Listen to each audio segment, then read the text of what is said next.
Yun nga eh. Eskwelahan, para nandun lagi sa school. Pagpasok sa t-shirt, iwan gano'n.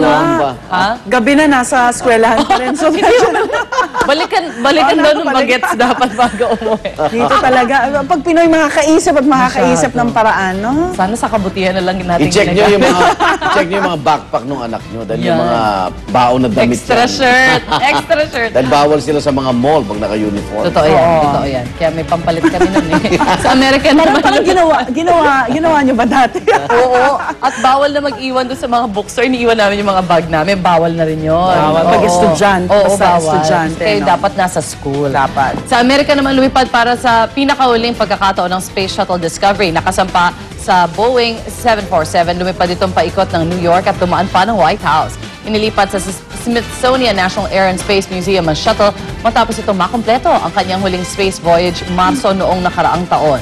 Isa ito sa 3 space shuttle survivors ng Amerika. Itinigil na ng US ang pagpapalipad sa kanilang mga shuttle matapos maitayo ng International Space Station na gagamit na ng makabagong henerasyon ng spaceships. Wow.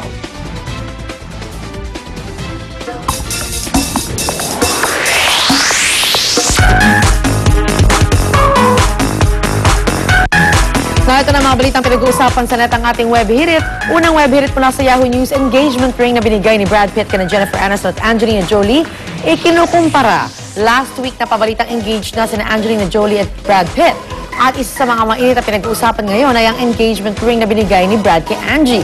Nagkakahalaga raw ito ng mula $250,000 hanggang $1 million o 44 million pesos. Emerald cut diamonds daw kasi ang mga batong ginamit sa singsing na dinisenyo ng jeweler na si Robert Prokop at ni Brad Pitt mismo. Hindi tuloy maiwasang maikumpara ito sa singsing na binigay noon ni Brad Pitt sa kanyang dating asawang si Jennifer Aniston na nagkakalaga naman ng $500,000 o 22 million pesos.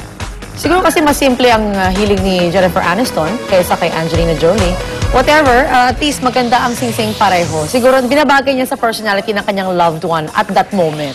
Ang susunod nating web hirit ay galing pa rin sa Yahoo News, isang miyembro ng social news website na Reddit. Pinag-usapan ng larawan dahil sa husay ng paglalagay ng makeup. Agaw pansin ngayon ang picture ng Reddit user na nakilala sa pangalang Munner83. Kung saan ang kanyang kalahating mukha ay may makeup at ang kalahati naman ay wala.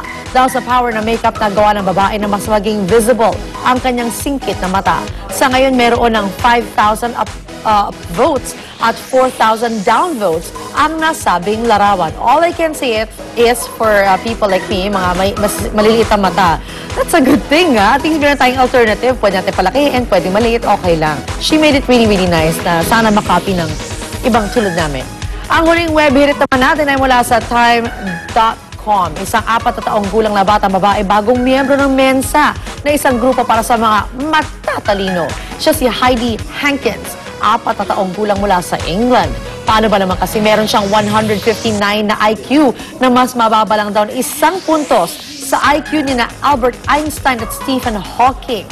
Sa katunayan, noong 2 taong gulang pa lamang si Heidi, kaya na nito magbasa na parang para sa isang 8-year-old kid.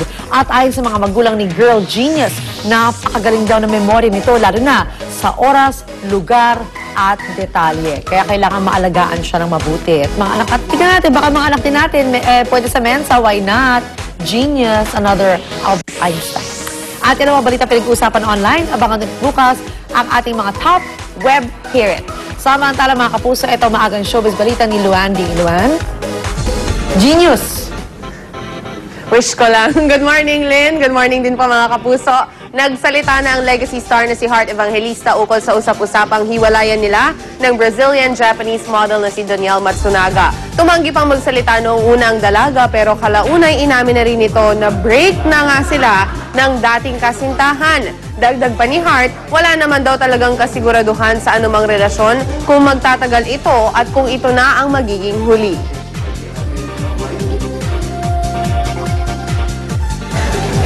Like I said in the beginning of each relationship, you hope for the best, but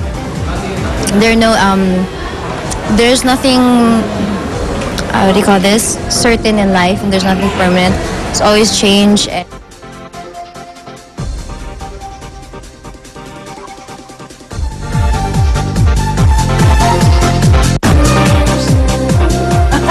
Okay, ang ganda ng kwentuhan. Go, sige, sige. At tuloy-tuloy ang pagtambay mga igan. Dito sa #1 morning show sa telebisyon, ito po ang Unang Hirit!